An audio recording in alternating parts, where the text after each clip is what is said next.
Chris Carter from the Post-Gazette is joining us now on the Fan Hotline presented by Sullivan Super Service, Pittsburgh's trusted plumbing and HVAC provider for over 50 years. We have talked nonstop football because we live in Pittsburgh for like 7 months, and tomorrow we got a game, and I don't care who's playing, I don't care who's not playing. We're going to break it down like it's the Super Bowl because we've waited so long, and who better to talk to than our guy Chris Carter from the Post-Gazette. Hello, Chris. What's up, fellas? How we doing? We're great. It's been a day. Yeah. It's been a day. We're fighting with callers about Cam Heyward, and we heard a story about how Callis, as a 6-year-old, was he was petting his sister's bird and squeezed it to death. So that's where we've been today. Yeah. That's a turn. I didn't expect us to go that direction. Talking about Cam Heyward. How did that come up even? It's hard to say, but we like to imagine 6-year-old Harry Callis squeezing the little Tweety bird to death wearing a propeller hat. That's the image that pops into my head, Chris. All right, before we do get into what you've seen in practice and what you're looking forward to seeing tomorrow, your thoughts on Cam Heyward and Chris Boswell wanting more money?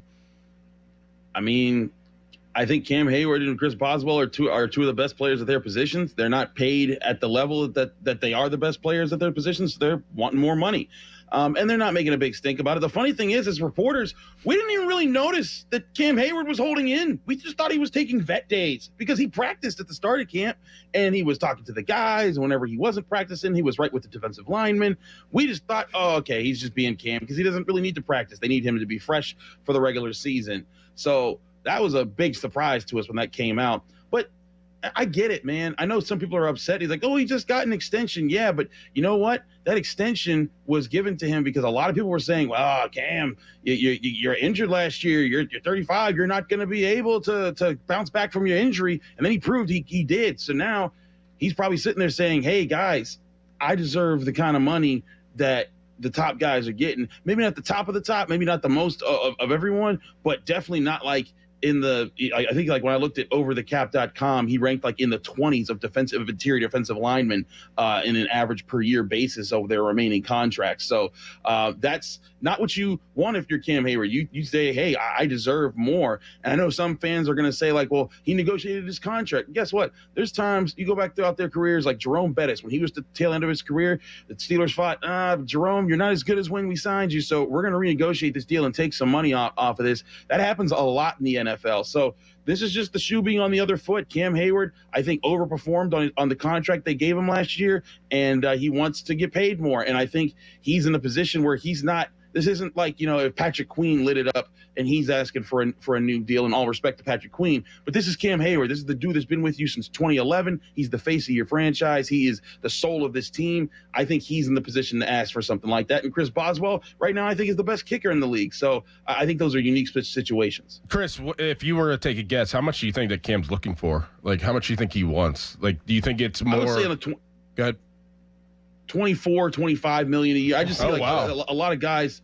Like, I think maybe it's more than that, but I was looking at the numbers just yesterday real briefly of like what other guys average per year basis is making. I think it could also be a guaranteed a guaranteed situation where he's like, hey, I want more protection in my contract at the tail end, because he didn't have any. Like, it was kind of their decision. Like, if he gets hurt this year, they could cut him next year and it wouldn't cost them much. So he might want more protection. He might want another year. He might just want more money overall. We're not entirely sure. But what I think he's sure about is he's saying, hey, everyone else is getting paid a lot more money. You look at some of those defensive tackles that are my God, Javon Kinlaw.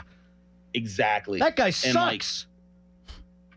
Compared to Cam, a lot of these guys can't hold a candle to him. So I get why he's asking for it. And you know what? People, if you want to raise in your job, you feel like you've earned it, you can ask for it. And if they're not giving it to you, you have the right to go look for other jobs. And so, in the NFL, it's not as simple as that. But this is his start of the process to say, hey, I deserve some more money.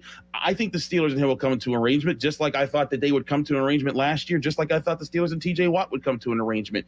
I don't think it'll be that big of a deal, nor do I think it will crush the Steelers' salary cap right now. I'm with you on both of those, and I imagine that when Omar Khan was formulating the contract last year and Cam Heyward was putting pen to paper, they both parties understood that it could change in a year.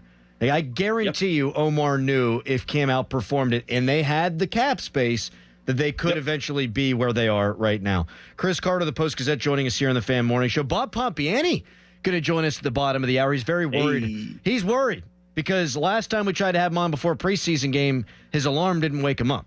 So he is paranoid. He probably actually didn't sleep very well last night. And his performance as the play-by-play man tomorrow might suffer because of it. But we're just trying to make our show better. And we're doing so right now by talking to Chris Carter. All right, we know who's not playing tomorrow. So of the guys who are you keeping a close eye on, Mr. Carter? It's the trenches, man. That's what's going to determine this team's success. The offensive line, the guy that you're wearing on your chest right now, Mr. Crowley, Zach Frazier. I want to see him. I want to see Broderick Jones. I got to say, Broderick Jones finished this last week pretty strong in camp. I saw him winning a lot more reps. I saw him even stand up to T.J. Watt on a rep or two. He's doing all right for himself. Now, he has to do it consistently because we've seen flashes of good Broderick Jones before. But I think he's starting to find himself a little bit. He's getting his space and he's figuring some things out. But you need to see him and this young offensive line perform together. I think that'll be really interesting to watch. But, man, I'm also really excited to see this defensive front and like all these young guys. Keanu Benton, how does he look with another year at the nose? But Derek Harmon has looked like a monster in camp, as has Y.A. Black, who I actually expect to be on the starting line will come Saturday night, because whenever Cam Heyward's not been practicing, Y.A.'s been in the starting lineup now, and he's just been a force. He moves guys. He's really quick off the ball. Tyson Alualu was actually at camp yesterday, and I caught up with him because we covered him, and he's always been a really nice guy. I asked him what he thought of Y.A. He's like, that guy should not be able to move with the way he does, with how big he is, and it's rather impressive to be honest. So I want to see these guys take it out on a different offensive line, because they've been taking it out on the Steelers' offensive line, and we've seen that for a bit. I want to see how that looks when they're stuffing the run of another team. And one thing that both Patrick Queen and Peyton Wilson both expressed to me was they are so impressed with how these two young guys know how to keep the linebackers clean. They don't just try to win their reps. They try to clog up the offensive linemen and keep them from getting to the second level. And that's helping Patrick Queen and Peyton Wilson just shoot through the gaps right now and attack the run. So Patrick Queen won't play, but Peyton Wilson looks like he's going to get the green dot. I'm eager to see how he looks with them and they look together. So that's a group that I'm really focusing on. Chris, do you think the free safety position is up for competition between Chuck Clark and Juan Thornhill, or do you think it's Juan Thornhill's job? I think it's absolutely up for competition. Okay. I think Juan Thornhill has done a good job in camp so far. Like he's been making interceptions, he's been keeping the lid on plays. But we got to see how it is when teams start to try to pick at him, because the other day he said that. He said that he feels like they're one of the greatest defenses of all time. And he says when you look around the roster, you don't see anyone that's that person that you just like, I don't know about. And a lot of people replied, Juan, that person might actually be you when you think about, like, you're not Jalen Ramsey or Darius Slay or Cam Heyward or T.J. Watt or Alex Highsmith or Patrick Queen. And so I think that was the correct assessment. But I also say, like, if he's that guy, teams are going to try to go after him in this defense, and he could take advantage of that by saying, "Hey, please throw it my way. I'm going to intercept it because I'm in position." Or he could be the guy that teams go at, and the Steelers have to strategize around protecting. But I think that's going to be interesting to see how things go there. If things go poorly, Chuck Clark, who I think has had a good camp as well, we'll get some chances. But I do think that battle is very much up in the air. Chris Carter, the Post-Gazette, joining us on the eve of the Steelers preseason opener. Steelers brought in Andrews Pete yesterday, 3-time Pro Bowler, was a really good left guard for the New Orleans Saints, wound up playing a ton of snaps at left tackle over the course of his career as well. 715 snaps in 2023, 1,500 career snaps at left tackle over his career. Do you think he's the number one backup offensive lineman once he gets his feet wet? How do you view his role on this team? I think that's what they're bringing him in for. He needs to, get in sync with everybody. I will say Spencer Anderson has done a solid job filling in. I'll also say Dylan Cook as the backup offensive tackle has done a good job. I was not so sure we were going to see any backup offensive linemen look good in camp, and these guys had some good moments, and particularly because they got to play a lot.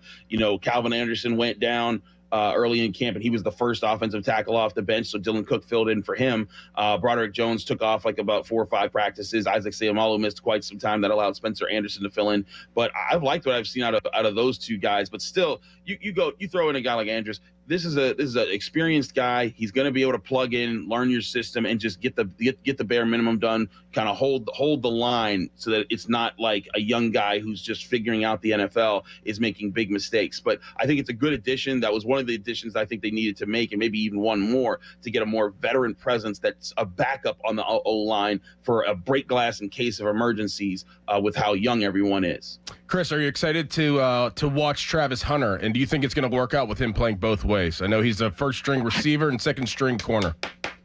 I just don't know how that's going to work, man. I know. Like I've always been impressed by Travis Hunter. I love watching him in college. I rooted for him in Colorado. That's just an impressive athlete, man.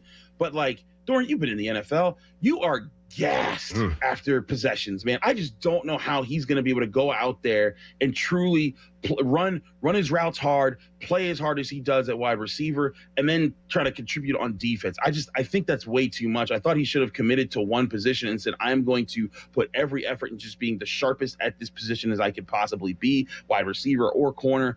But hey, he thinks he can do both. Let's see him do both. If he does both, I'm going to be rooting for that, because that's going to be one of the most amazing things we see over the next 10 years of his career or so in the NFL. So I'm just eager to see that in what it even looks like.